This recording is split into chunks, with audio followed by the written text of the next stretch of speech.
श्री कृष्ण कहते हैं, हे अर्जुन, जिसके मन में कोई द्वंद्व नहीं,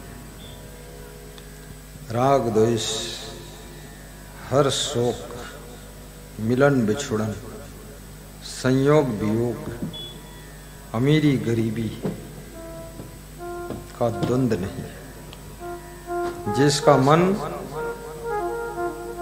हमेशा प्रसन्न रहता है, वो मुक्ति के योग्य होता है। राग द्वेष में फंसा हुआ इंसान, ईर्ष्या की आग में जलता हुआ मनुष्य कभी मोक्ष को प्राप्त नहीं कर सकता।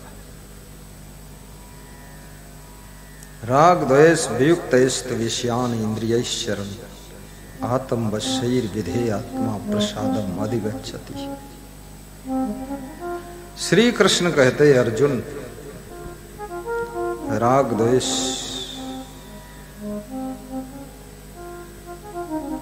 का अर्थ होता है, राग द्वेष की पहचान क्या होती है। जिससे राग हो जाता है उसकी बुराई भी अच्छाई जैसी दिखती है, और जिससे द्वेष नफरत हो जाती है उसकी अच्छाई भी बुराई जैसी दिखती है। सासू जिस बहू से राग कर लेती, मोह कर लेती है, तो उस बहू की कमी भी उसको गुण दिखाई देता है, ये भी ठीक है। जिस बहू से नफरत हो गई तो उसके गुण भी अवगुण दिख रहे हैं। राग द्वेष दोनों मनुष्य को अंधा कर देते हैं। राग द्वेष में भूला हुआ इंसान सत्य को देख नहीं पाता है, सच्चाई को समझ नहीं पाता है। राग तुमको सत्य से बहुत दूर कर देता है, इसलिए याद रखना, किसी से राग मत करो, किसी से द्वेष भी मत करो। कोई गलती करता है समझा दीजिए, फिर उससे प्रेम करिए। उसके राग द्वेष में मत पड़िए। राग द्वेष में लाग के होए भूल पार, दोनों छोड़ बेकाम को, दोनों छोड़ बेकाम को लागे निज पद सार। जब तक राग द्वेष अंतःकरण में रहेगा तब तक शांति भी नहीं मिलेगी। राजस्थान में एक महिला ने कुआं खोदवाया। राजस्थान में एक खासियत है, मिट्टी खोदो तो नीचे पत्थर आ जाता है, पत्थर तोड़कर कुआं की खुदाई होती है। कुआं खोदा गया। उस बूढ़ी महिला ने मन्नत कर लिया कि अगर पानी अच्छा निकलेगा तो किसी संत को बुलाकर इस कुएं का उद्घाटन करूंगी। हिंदुस्तान में उद्घाटन की पुरानी परंपरा है। मकान जब तुम बनाते हो तो उसका भी उद्घाटन, दुकान का उद्घाटन, ट्रैक्टर लाते हो नया खरीद कर उसका उद्घाटन, कुआं खोदते हो उद्घाटन से उसका शुभारंभ। उद्घाटन एक उत्सव है, उद्घाटन एक मन को प्रसन्नता से भरने वाला कार्यक्रम है। उत्सव उसे कहते हैं जो उत्साह से भर दे, वो उत्सव होता है। उद्घाटन में जब 100, 200, 500, 1000 लोग इकट्ठे होते हैं तो मन उत्साह से भर जाता है। जिसकी दुकान है, जिसका मकान है, जिसका कुआं है, जिसकी गाड़ी है, मन उत्सुक हो जाता है, उत्साह से मन भर जाता है। उत्सव में आने वाले लोगों को उत्सुक होना चाहिए, और उत्सुक जब वे होते हैं तो जो उत्सव कर रहा है उद्घाटन का, उसका उत्साह बढ़ जाता है कि आनंद आ गया, हमारे मकान के उद्घाटन में 500 लोग आए, अच्छा लग रहा है। किसी के उद्घाटन में जाइए, वहां निराश मत बैठिए, उदास मत बैठिए, हताश मत बैठिए, वहां थोड़ा प्रसन्न मुद्रा में बैठिए, खुश मुद्रा में बैठिए। कितने लोग किसी के शादी में जाते तो ऐसे बैठते हैं जैसे लगता है मरघट में आए। कितने लोग मरघट पे जाते तो ऐसे मुस्कुराते हैं जैसा लगता ये चाहते ही थे मर जाए तो अच्छा।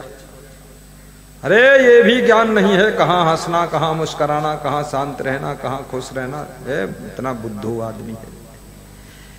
गए हैं मुर्दे को दफन करके, मुर्दा अभी दफन नहीं हुआ है, उस पर लकड़ी वकड़ी सब लादी जा रही है, वह साइड में बैठे बीड़ी पी रहे। जिसका बाप मर गया, जिसकी माँ मर गई, जिसके सास ससुर मर गए, वो भी देख रहा ये नालायक लोग दफन करने आए हैं, ये तो कोई दुख ही नहीं है, अभी बीड़ी जलाकर पी रहे, थोड़ा तो रुक जाते कम से कम। लेकिन वो रुकने वाले नहीं है, वो अपने को पहले ही दफन कर देना चाहते बीड़ी की आग में। विवेक नहीं है। कुछ स्थान ऐसे हैं जहां पर हमें किस तरह से रहना चाहिए, विवेक जागृत करना चाहिए। किसी के उत्सव में जाइए, चाहे विवाह उत्सव हो या उद्घाटन का उत्सव हो या मुंडन उत्सव हो या फलदान का उत्सव हो या जन्मोत्सव हो, कोई भी उत्सव हो, उत्सव में उत्सुक रहना चाहिए, खुश रहना चाहिए, प्रसन्न रहना चाहिए, ताकि जो उत्सव कर रहा है उसको भी खुशी हो जाए, प्रसन्नता हो जाए कि हमारे उत्सव में जो जो लोग आए सब खुश हुए। और कहना भी चाहिए आपका मकान बहुत अच्छा है, दुकान अच्छी है और आपका दामाद भी अच्छा है। जय जयकार, बस ताली बजाओ और जलेबी खाओ, फिर वापस जाओ। वहाँ उत्सव मनाने गए हैं और ऐसे निराश उदास बैठे हैं, लगता है कोई मार कूट करके आए हैं। ये इतना भी ज्ञान नहीं।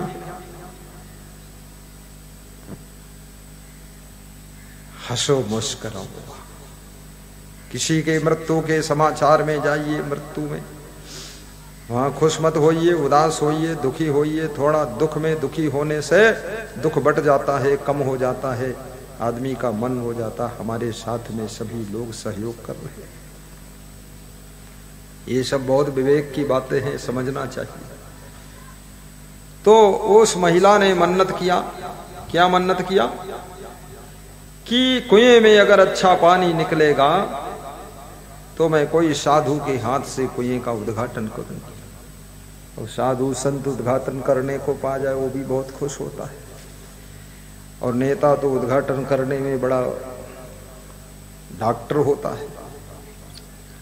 उद्घाटन करने का मतलब बहुत बड़ी बात हो गई।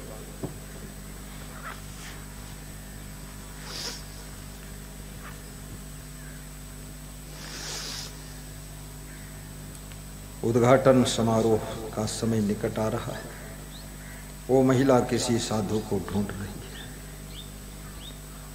महिला सोचती कोई अच्छा साधु मिल जाए, ठीक ठाक साधु मिल जाए, समझदार साधु मिल जाए, क्योंकि साधुओं में अलग अलग मॉडल के साधु हैं। कोई गंजेड़ी, भंगेड़ी, लतेड़ी, धतेड़ी।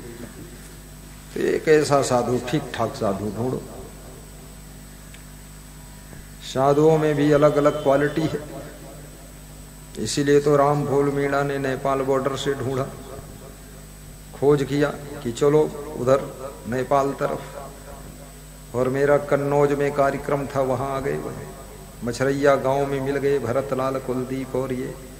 मैंने देखा इनको ऐसे तो मैं सोच गया, दौसा से चल कर आए हैं, श्रद्धा भक्ति लाए हैं, राजस्थान की जय जयकार, राजस्थान की जय जयकार।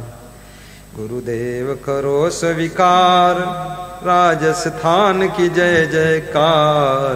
गुरु चरणों में नमस्कार, राजस्थान की जय जयकार।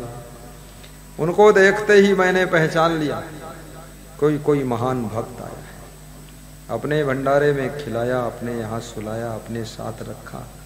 जैसा भी दुख सुख में हम रहते थे वैसे उनको रखा। दुख तो कोई है ही नहीं, मानो तो दुख नहीं तो महासुख। दुख काहे का है? रूखा सूखा खाए के ठंडा पानी पीऊ, हलवा पूड़ी खाए के ऊपर से खावे घीव। दुख है ही नहीं, दुख कहाँ है? सबको संभालो अपने आप में। मुझे बहुत अच्छा लगा, 2-3 दिन वो लोग रहे, हम भी खुश हो गए। अशोक जी भी पहुंच जाते हैं। ये दौसा से ये भी है, दौसा में भक्ति है, लाल सोठ में मुझे पता नहीं, पीला सोठ में बिल्कुल पता ही नहीं, काला सोठ में पता नहीं क्या है, पर दौसा के लोग मिले मुझे।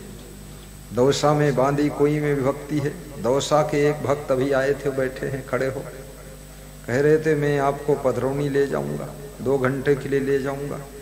तो हमने कहा ले जाना, मुझे खिलाना नाश्ता, अब गाड़ी को पिलाना डीजल। बोले सब दे दूंगा, आप तो बोलो जो होना है। हमने कहा बस यही होना है। देखिए, गुरु महाराज के चरण जिसके घर में पड़ जाएं, उसके घर की अला बला भूत प्रेत सब निकल जाते हैं। चुपके से बताया हूं, क्योंकि सबको बता दूं तो सब हमारे चरण डलवाएं तो इतने चरण को छुट्टी कहां, पहुंच ही नहीं पाएंगे। क्या नाम है भगत? नथु राम जी हैं ये, बांदी कुई दौसा से। इनके घर जाऊंगा, इनका टाइम सेट कर दूंगा, आनंद आ जाएगी। भाग्य बड़ो, बैठो, जागर संत पधारे, भाग्य बड़ो, जागर संत पधारे, भाग्य बड़ो, जागर संत पधारे, भाग्य बड़ो। किसी के घर में संत पधारते, किसी के घर में चोर पधारते, किसी घर में शराबी पधारते, किसी घर में जुआरी पधारते। भाग्यशाली वे हैं जिनके घर में कोई महान संत पधार जाता है। और संत की सेवा हनुमान जी भी खूब करते थे। साधु संत के तुम रखवारे, असुर निकंदन राम दुलारे। हनुमान साधु संतों की रक्षा करते थे, सेवा करते थे, और असुर राक्षसों का निकंदन करते थे, मार देते थे, पटक पटक कर मारते थे हनुमान जी। लेकिन रावण साधु संतों को पटक पटक कर मारता था और राक्षसों की सेवा करता था। जो जितना ज्यादा दारू पीता हो उससे रावण दोस्ती करता था। जो खूब मांस मछली खाता हो, भैंसा खाता हो, उसको कहता था मेरा भाई है। हनुमान और रावण में इतना फर्क है। हनुमान संत की रक्षा करते थे, रावण राक्षसों की रक्षा करता था। हनुमान राक्षसों को मारते थे और रावण संतों को मारता था। इसलिए भगवान ने रावण को मार दिया कि जो संतों को मारेगा उसको मैं मार दूंगा। तो भगवान ने उसको खत्म कर दिया। अभी भी ढीले ढाले हो, रावण मार दिया गया, फिर भी ताली नहीं बजाते। घर घर में रावण है। पहले तो लंका में रावण था, इतने राम कहां से लाऊं? घर घर में है रावण बैठे, इतने राम कहां से लाऊं? गा दो। कलयुग बैठा मार कुंडली, जाऊं तो मैं कहाँ जाऊं? अब हर घर में रावण बैठा, इतने राम कहाँ से लाऊं? इतने राम कहाँ से लाऊं? कलयुग बैठा मार कुंडली, जाऊं तो मैं कहाँ जाऊं? अब हर घर में रावण बैठा, इतने राम कहाँ से लाऊं? इतने राम कहाँ से लाऊं? दशरथ कौशल्या के जैसे मात पिता अब भी मिल जाए, पर न राम सा पुत्र मिले, जो आज्ञा लेवन जाए। पर न राम सा पुत्र मिले, जो आज्ञा लेवन जाए। भरत लखन से भाई को मैं भरत लखन से भाई को मैं ढूंढ कहाँ से अब लाऊं। अब हर घर में रावण बैठा, इतने राम कहाँ से लाऊं, इतने राम कहाँ से लाऊं। आज दास का फर्ज बना है मालिक से टकरार करे। सेवा भाव तो दूर रहा, वह वक्त पड़े तो वार करे। सेवा भाव तो दूर रहा, वह वक्त पड़े तो वार करे। हनुमान सा दास आज मैं, हनुमान सा दास आज मैं ढूंढ कहाँ से अब लाऊं। अब हर घर में रावण बैठा, इतने राम कहाँ से लाऊं, इतने राम कहाँ से लाऊं। कलयुग बैठा मार कुंडली, कलयुग बैठा मार कुंडली। बोलो जाऊं तो मैं कहाँ जाऊं। चारों तरफ कुंडली बना दिया, हर घर में रावण चक्कर लगा के बैठ गया, जैसे सांप बोल ऐसे बैठ। राम कहाँ से उसके भीतर फंस गए। इतने राम कहाँ से लाऊं, इतने राम कहाँ से लाऊं। बोलिए सद्गुरु भगवान की जय। तो राग द्वेष की कथा सुना रहा था, बड़ी प्यारी कथा है। राग द्वेष ये साधारण नहीं है, राग द्वेष याद रखना। जीवन में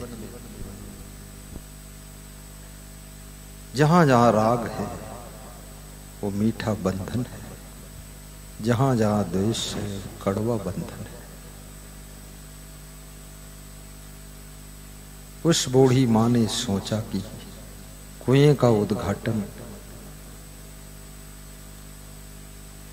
किसी महान संत के हाथों से करा। संत को ढूंढा, संत बड़ी मुश्किल से मिला, क्योंकि संत को उद्घाटन में कोई रुचि नहीं होती है। झंझट समझ में आता है उसको। मुझे कोई उद्घाटन में बुलाता, शादी में बुलाता, तो मेरे कोई इंटरेस्ट नहीं, क्योंकि ढम ढम ढम ढम ढम। लेकिन कभी कभी उसमें जाना पड़ जाता है। तो संत ने सोचा, मना कर दिया, मैं नहीं जाऊंगा। उस बूढ़ी माँ ने बहुत नम्र निवेदन किया तो संत तैयार हो गया। तारीख दे दी कि 1 सप्ताह के बाद आपके कुएं का उद्घाटन करने में आऊंगा। तैयारी कर लो, फूल माला ले आओ, अगरबत्ती ले आओ, धूप बत्ती ले आओ, कुछ प्रसाद मुक्ति बांटने के लिए ले आओ, गांव को सूचना दे दो, सफाई कर लो। सब हो गया। महात्मा के उद्घाटन का समय निकट आ गया। 2 दिन बचे। 2 दिन में दुर्घटना हो गई। गांव से 2 कुत्ते लड़ते लड़ते गए, उसी कुआं में गिर गए और डूब गए और मर गए और सड़ गए। तो उस बूढ़ी माँ को भी मन में लगा कि अरे अब संत के पास जाऊं, कुछ बताऊं। संत के पास गई। उसने कहा, महाराज जी डेट आगे बढ़ा दो उद्घाटन की। क्या हुआ? बड़ी दुर्घटना हो गई। कैसे हुई? बोले 2 कुत्ते लड़ते लड़ते आए और कुएं में गिर गए, मर गए, सड़ गए। संत भी सोच में पड़ गया कि अब क्या करूं। तो उसने डेट बढ़ा दिया। बोले अब 1 हफ्ते के बाद होगा उद्घाटन। जाओ कुएं का पूरा पानी उलीचो, कुआं साफ करो, उसमें गंगा जल डालो और हवन कराओ। उसके बाद 1 हफ्ते बाद मैं आऊंगा। एक हफ्ते बाद वो संत आया। उसने पूछा सब हो गया ना हवन वगैरह? बोले हो गया। नुक्ति प्रसाद आ गया? बोले आ गया। कुएं का पानी सब साफ कर दिया? बोले साफ कर दिया। ठीक, धन्यवाद। मंत्र पढ़ा साधु ने, अखंड मंडलाकारम कुआं खोदनम कुआं उद्घाटनम, मंत्र पढ़ दिया सब। मंत्र पढ़ने में तो साधु बहुत माहिर होता है, खूब संस्कृत बोलता है, लेकिन निकलेगी संस्कृत पूरी। क्या हुआ? साधु ने कमंडल रस्सी में बांधकर कुएं में डाला, क्योंकि कुएं का उद्घाटन जो करता है तो सबसे पहले कुएं का पानी भरे, थोड़ा पानी पिए, तब उद्घाटन माना जाता है। पानी भरा, कमंडल में पानी आया और उस कमंडल में कुत्ते का सड़ा कान भी आया। सड़ा कान। अब साधु ने सड़ा कान देखा कमंडल में कुत्ते का, उसमें सड़े बाल, सब पीप मवाद। मन में घृणा हो गई। बोला अरे ये क्या किया? तो उस औरत से पूछा, बुढ़िया डोकरी। साधु को थोड़ा जोश आ गया। बोले कुएं का पानी सब साफ करा दिया था? बोले हाँ गुरुजी। हवन कराया? हाँ गुरुजी। गंगा जल डाला? हाँ गुरुजी। वो 2 कुत्ते जो मर गए थे अंदर, वो निकाला कि नहीं? बोले आपने उनको निकालने कहा नहीं था, वो उसी में पड़े। ये 2 कुत्ते उसी में पड़े। साधु ने माथा पीट लिया, बोला मेरे बस का उद्घाटन नहीं। साधु वापस लौट गया। कुत्ते मरे पड़े हैं, सड़ा कान आ गया कमंडल। अब सड़ा कान, ये कुत्ते कौन है? ये हृदय कुआं है। हृदय कुएं में राग और द्वेष के 2 कुत्ते मरे पड़े हुए हैं आपके हृदय कुएं में। कोई साधु आ जाए, गुरु आ जाए, आपकी जिंदगी में सुख शांति का उद्घाटन तब तक नहीं हो सकता है जब तक राग द्वेष के मरे हुए कुत्ते निकाल कर बाहर नहीं करोगे, तब तक शांति नहीं आ सकती। बोलिए सद्गुरु भगवान की जय।